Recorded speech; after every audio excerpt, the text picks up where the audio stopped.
Studio Warlock presents Tales of Teledar, Legion of Stars, Chapter 2, Snakes, Vampires, and Tax Collectors.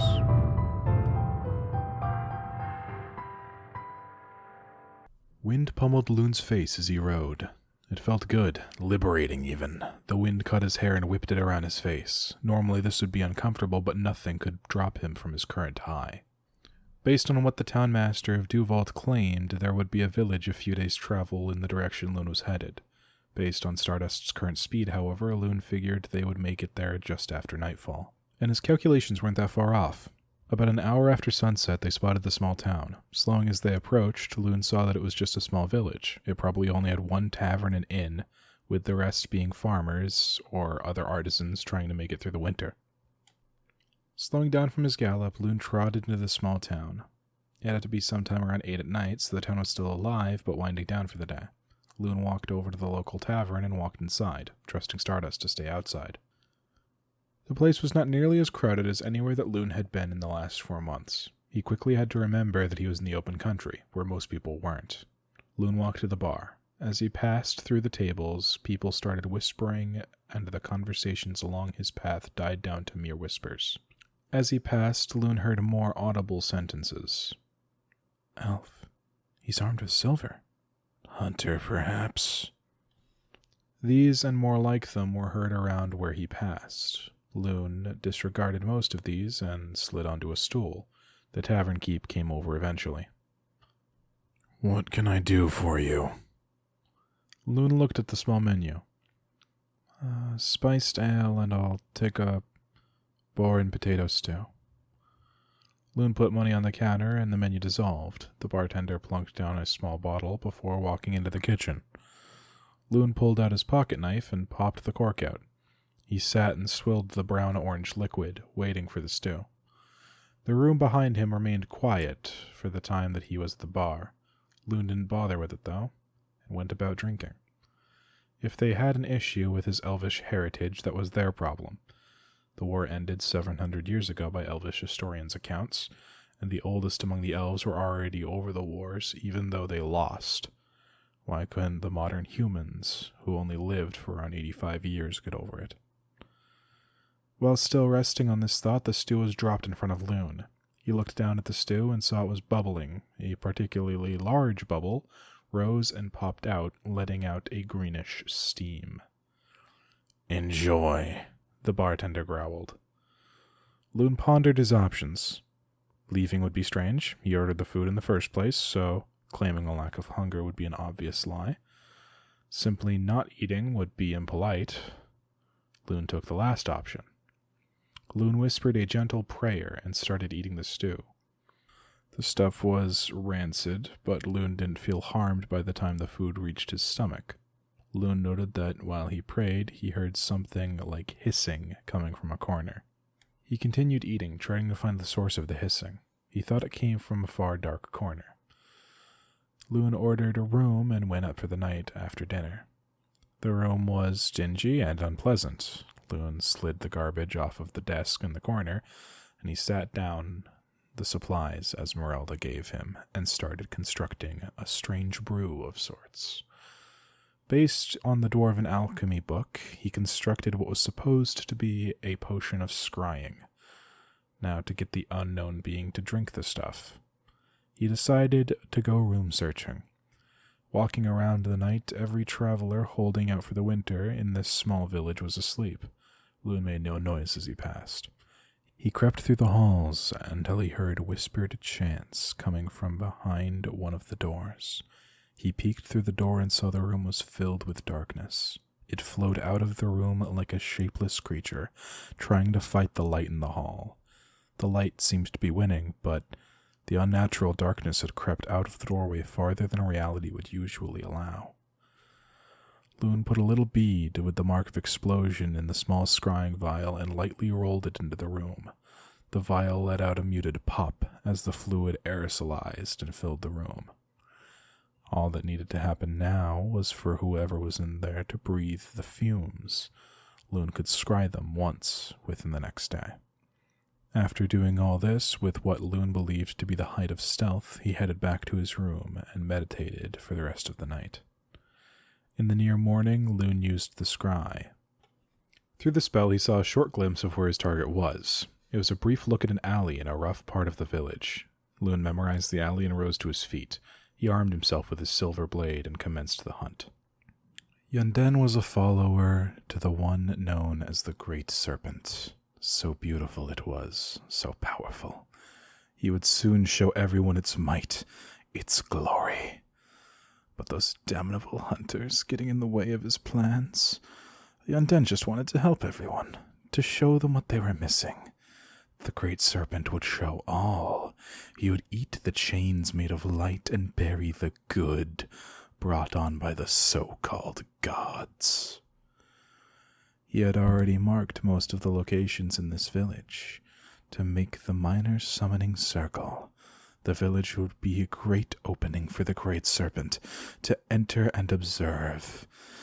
It had given Yunden power for this reason. He would show the serpent that he was worthy. Then Yunden would be given more power. Yunden pulled out the beautiful ceremonial knife he was given for this task and started marking the wondrous symbol into the ground. He gazed at it in awe and then started saying the incantation. He spoke in the great and beautiful language of the serpent. Holy mighty one, grace the earth with thine presence. Bless those who don't believe, and break the chains of mortality. At this, a response was expected, a time where Yunden would be graced with the voice of his lord. Once again he was blessed with it, but something was wrong. Foolish being, why do you disobey? Your insect mind is weak. You place my sign in a worthless place. I chose you for glory, you absolute disgrace. Yunden started to shake where he was rested on his knees. Floating lights started dancing around him as he heard more insults and a voice booming about him. He cowered and quaked, lowering his head to the ground. Then the true voice of his lord came to him. The impostors correct my servant. You are an idiot and a fool. You truly believe that was me. Have you not memorized my voice, child? At this, Yunden's eyes shot open, and he turned to see a tall, pale figure with glowing blue eyes looking down at him. As Yunden turned, half-plate armor started lacing itself around the man. The man looked down at Yunden. Pathetic. A silver blade shot down at Yunden as he barely dodged it. Rolling over and getting on his feet, Yunden held out the knife.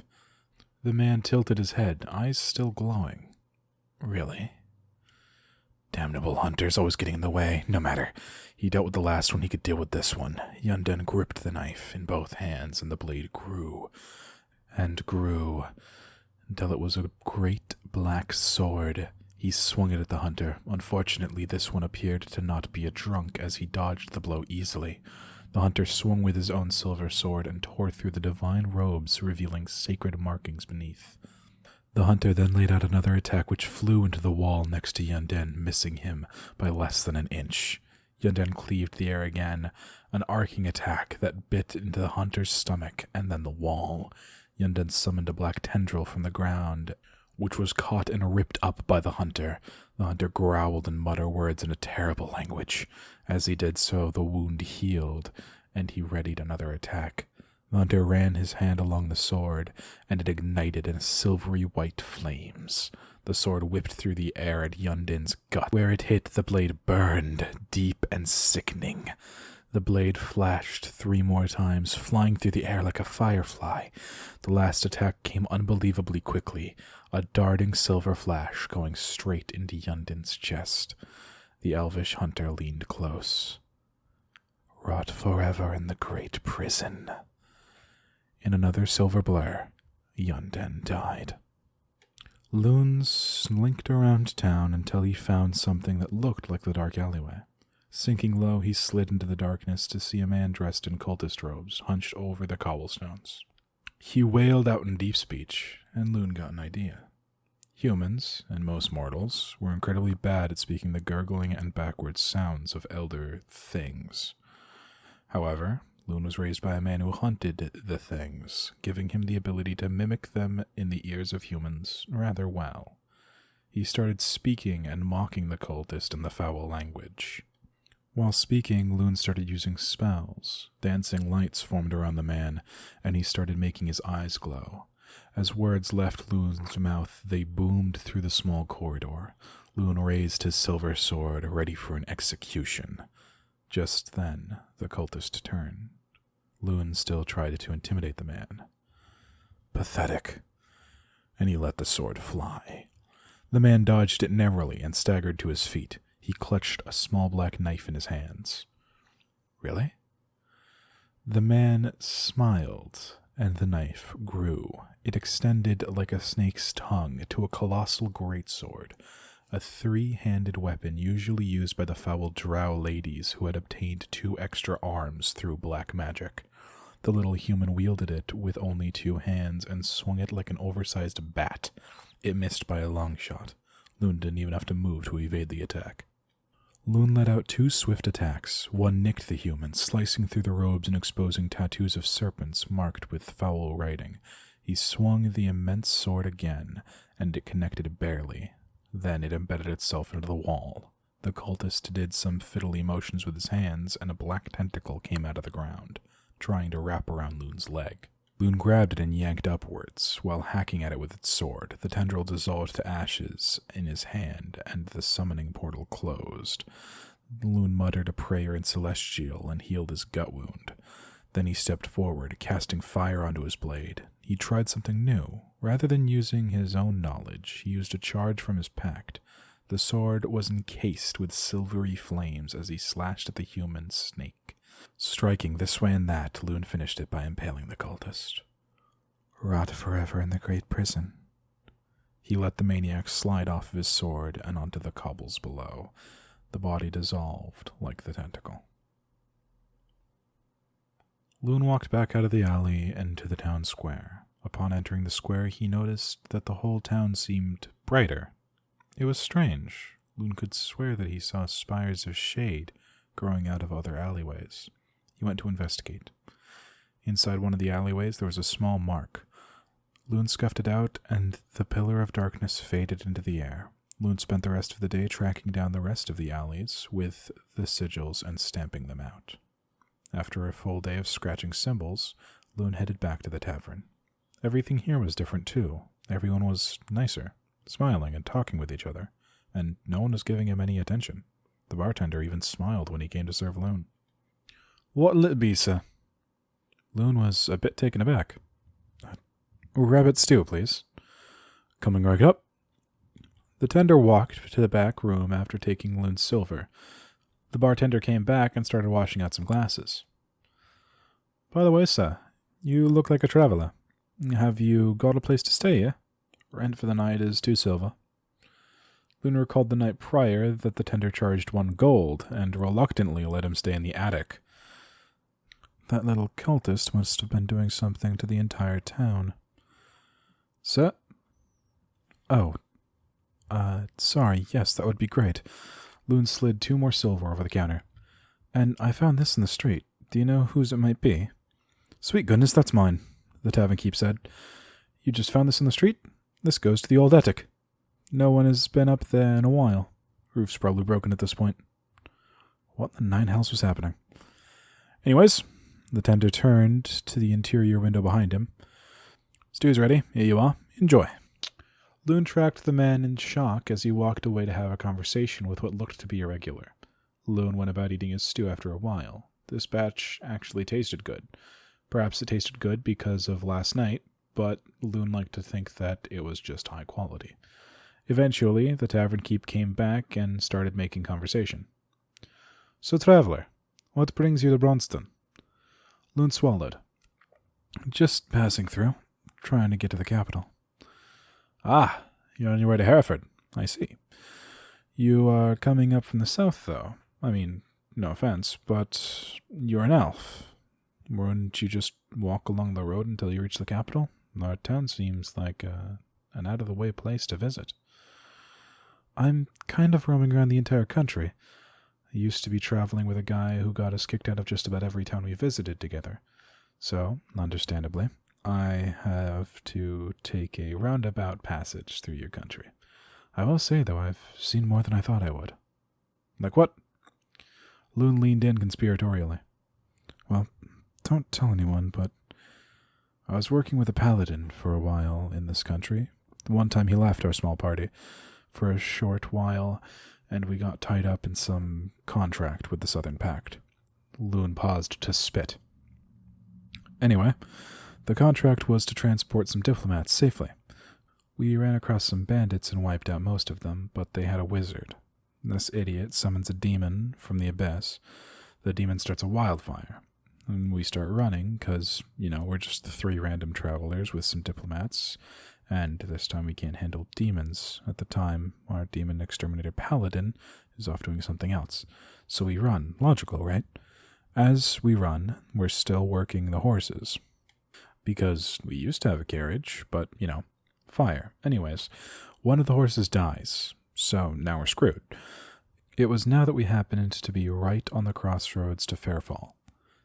So one of the warrior-type diplomats comes with me, and our wizard friend, this one is good, throws some sort of spell on us that acts like a spice with no drawbacks. So we just start running. And let me tell you, the myths and stories about Fairfall are true. That town is loaded with whack jobs.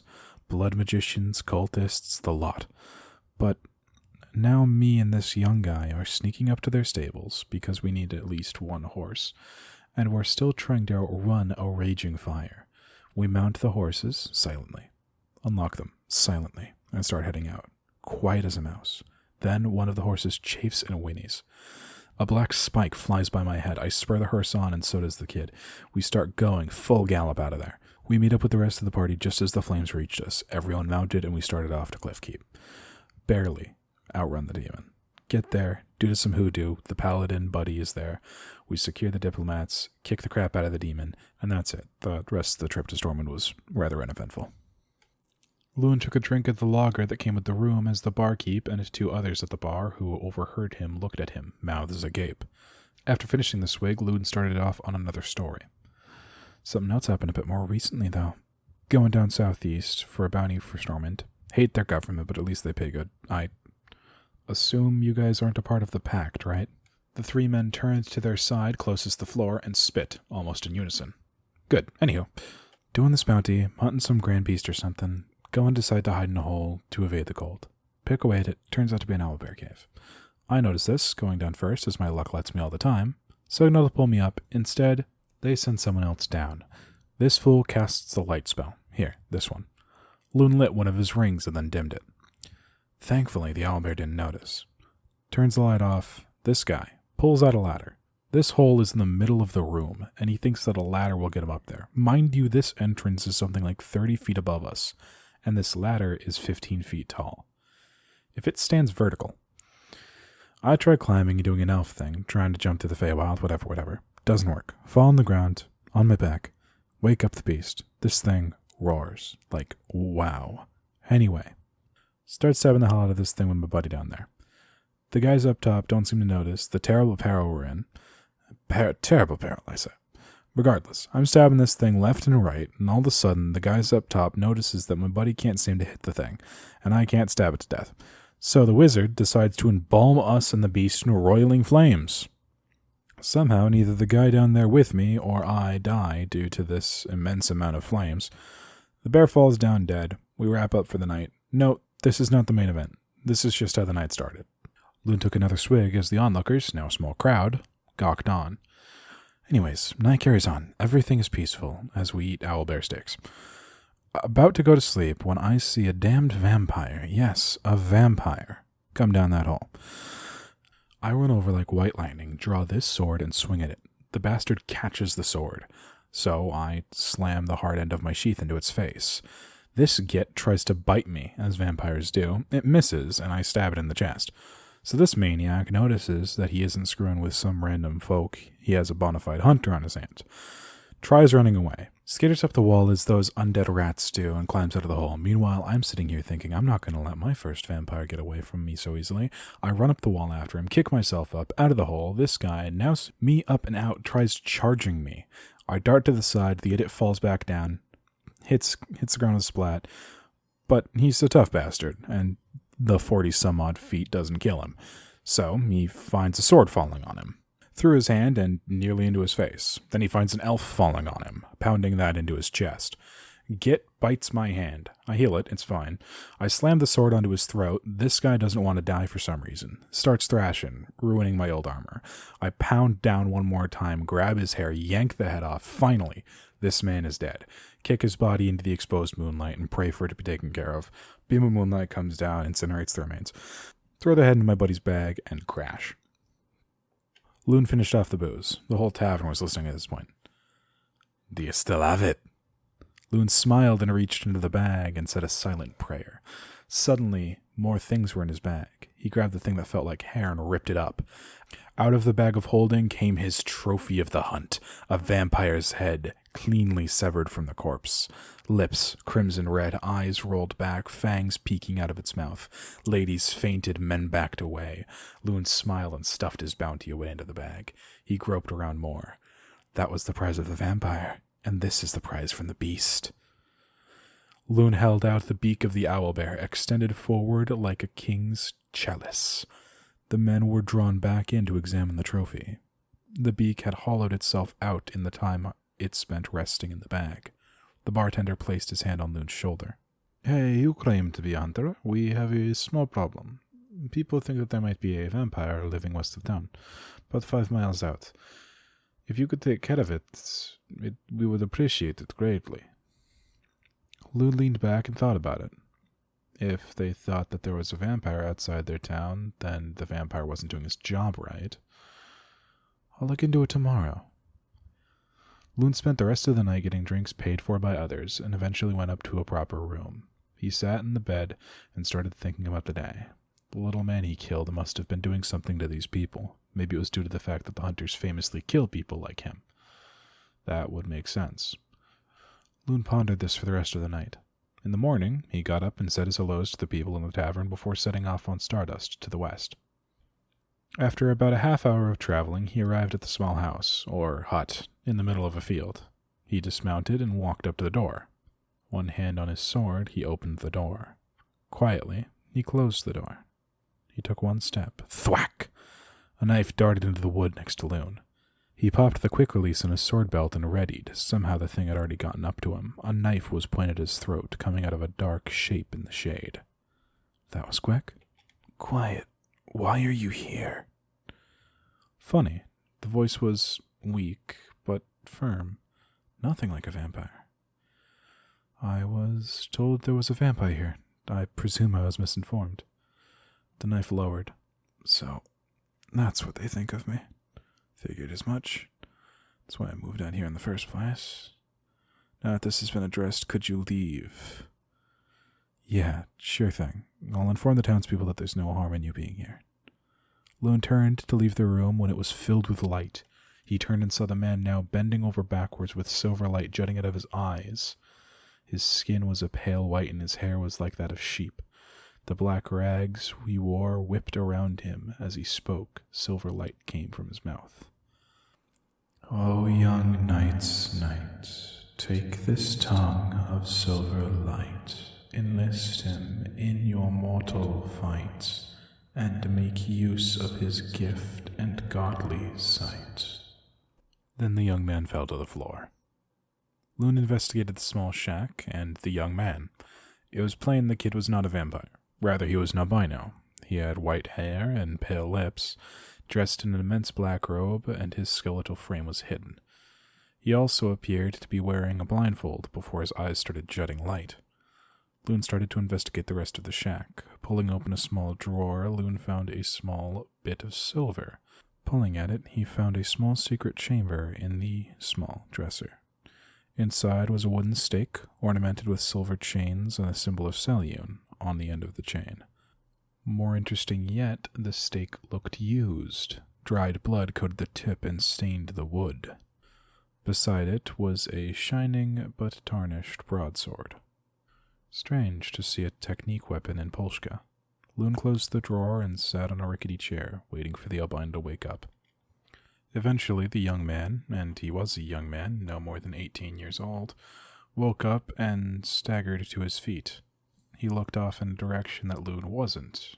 The room was partially lit, and he seemed to look around until he made out where Lune was, kind of.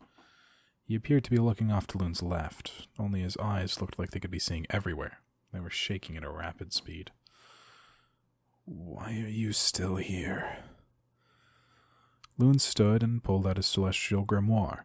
Flipping to the last page with writing, Lune showed the transcribed message. The kid seemed to find it hard to read, much less find the book. Lune handed it over to the albino, who buried his face so deep in the book that his eyes had to be less than an inch away from the page. His eyes scanned it quickly, then again, and again. Lune actually doubted after the fourth read that he was capturing much of the writing. The albino retorted without moving his head away. "Shh!" Lune backed away and stayed quiet. In short, and without the fluffy wording of deities and their servants, the note said as follows. Lune Uvawais, before you lies Lumiere. He is a prophet of a rather holy bloodline cursed with albinism throughout their generations. This one has been fated to serve you, and you to serve him. Teach him well, and he will assist you in your quest in ways that you would never have thought possible. Good day. Eventually, Lumiere finished reading the passage. Who wrote this? My patron, a Solar, currently in service to Lady Celion. Lumiere threw the book back at Lune. It can't be right, he said. I've never been of any use to everyone. Just a burden. A weak, poor vision, sunburned burden. I moved out here so people would leave me alone. I kept getting shunned for being different, or for looking like a vampire. When Father died, I just hid, never to communicate with other humans. Look, kid. Lune stood up. I would love to hear your story, but right now you've been called to action by Lady Celion's general himself. Will you accept this honor, or would you rather wallow with the rest of your life here? Lumiere was a bit taken aback by Lune's directness. Let me think about it. Not much time to think. I'm on a relatively tight schedule to get to Hereford. Fine, I'll go with you. Good. You can go out and experience the world. Lumiere bent down and grabbed his blindfold. I don't think you understand what being sensitive to the sun means. Lune looked at the set of thick cloaks hanging on the wall. No, I think I get what you mean. Lumiere started getting ready to leave what appeared to be his home for many years. While he thought Lune wasn't looking, he opened the secret drawer and withdrew the stake and sword. He quickly wiped the tarnishing off and sheathed it under his flowing black cloak, while the chain on the stake was wrapped around his wrist and locked with a small silver lock.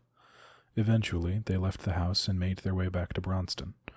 Entering the tavern again, Lune waved to the bartender. He waved back and seemed shocked at the appearance of Lune's new company. Lune and Lumiere approached the bar. Barkeep, this is Lumiere. He's not a vampire, just a hermit. Lumiere extended a gloved hand. Pleasure meeting you. He still appeared to have a vague understanding of where essentially everything was within 15 feet of him. The tavern keep extended his own burly hand and shook Lumiere's. Based on his reaction, it appeared that Lumiere's grip was stronger than he imagined it would be. Give us the largest meal you have. The tender looked a little shocked.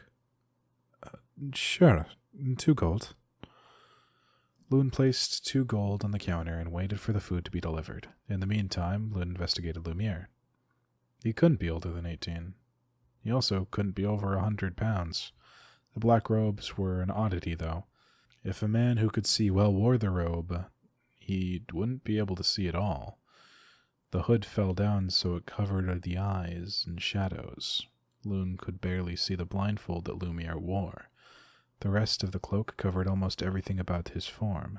The sword was perfectly hidden in the flowing folds. Along with this, he wore immense black traveling boots that looked like they would fit better if he weighed 20-some-odd pounds more. Eventually, the food was placed in the bar and Lune handed the silverware to Lumiere. Surprisingly, the kid had manners, and didn't just start carving into the steak, radishes, and potatoes. Rather, he sat calmly and ate like he was attending an elvish party. After the meal, Lune started for the upstairs room when a minor uproar started near the entrance of the small tavern. Looking back, Lune saw two men, wearing the symbol of the pact embroidered on the tunics they wore over their leather armor. They carried books and large bags with golden lace interwoven with the drawstring. These were tax collectors, and they were currently getting pushed around by the townspeople. One of the collectors got pushed a little hard and wound up stumbling into one of the thick wooden tables. He retorted by throwing himself up and drawing his sword. He was going for an attack with the flat of his blade when a needle-thin piece of metal pressed lightly into his throat, which he would have to move if he were to attack. He turned and saw Lune standing there with the rapier David gave him, extended outwards. Don't even... The collector swallowed, moving a sizable Adam's apple up and down. His friend apparently thought he had a sharp tongue. "Oi, lad, what in the hell do you think you're doing in the office of the law?" Lune looked around like an actor in a play. "I'm sorry. Either these people didn't put up their flags, or this town doesn't belong to the pact." The free tax collector started to draw his blade. "Why, you—" He, too, was met by a glinting piece of metal. "I wouldn't."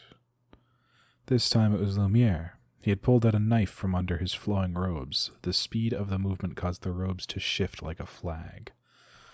Both of the collectors started to growl. They looked at each other through the sides of their eyes. "Fine, we'll leave." The young collectors turned to leave, and Lune and Lumiere started walking back to the stairs. Then one of the tax collectors turned sharply, with a knife drawn. A woman shrieked, and Lune turned sharply. He swept his hand into the wrist of the young soldier and slammed it into the table, shattering the man's wrist and forcing him to drop the knife in one swift movement. The man barked out in pain and quickly raised his hand to his chest. The two young soldiers quickly fled the building, and Lune and Lumiere walked up to the room's floor. It was only early evening, but Lumiere went to the bed. They had planned to leave in the middle of the night for Lumiere's sake. He fell asleep, and Lune sat at the small desk for the time being. Soon night fell, and they both got up to leave. Lumiere was sitting on the saddle behind Lune. "Where are we headed?" "A place called New Reddersfield. Last stop before Ravenven." "Will we be staying there long?" "Reddersfield, no. Ravenven... I know the townmaster there, and I'm looking forward to catching up with him. So, probably yes." "Hup, hup!"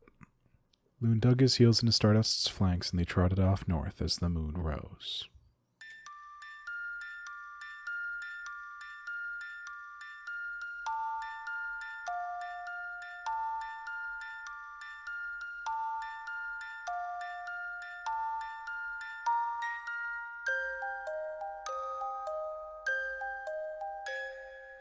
Tales of Teledar, Legion of Stars is brought to you by Alex Peer. All the characters are voiced by Alex Peer, and the world is created by Luke Warner.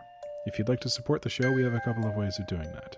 First off, you could go and leave us a good review on Spotify, because apparently they have reviews now, and you could also subscribe to the Nacho Warlock YouTube channel. If you'd like to subscribe to a system where you pay me directly, however, we have a Patreon.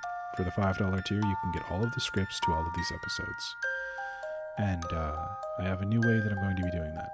Rather than releasing it the day before the episode comes out, I will release the chapter the moment I am finished recording for it. So, you will get these very quickly if I start working very efficiently, but I make no promises. I apologize.